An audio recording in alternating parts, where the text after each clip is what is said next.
How to buy QF, the quantum fusion network token. Now before we start, this is not a financial advice. I am not professional or economic expert.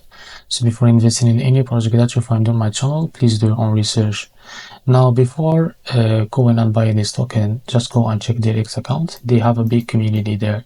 Now as you can see, keep following them and keep follow their updates about this token. Now to be able to buy this token, it's by going to CoinMarketCap and search for this token and find it. Now after that, as you can see, go to contracts and copy the token address. Now we will use this token address to buy this token and make sure that this token is under the Ethereum network. Now we will use the Bitkit wallet for that. Go to your wallet and switch the network from here to Ethereum. Now click on this plus icon and paste the token address as you can see. Now this is our token. Just click on this warning and make sure to read all of this as you can see. And if you are ready to go and accept all of that, just click on confirm.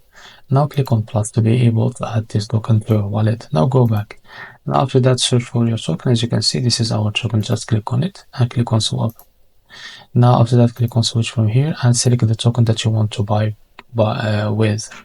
Just select the token, for example USDT, and make sure you have enough USDT on your Bitkit wallet. Now type here how much you want to buy and wait a few seconds, and this is how much you will receive of that token. Just click on swap here to be able to buy this token. So this is how to buy the QF token. If you find this video helpful, please like and subscribe. See you in the next video.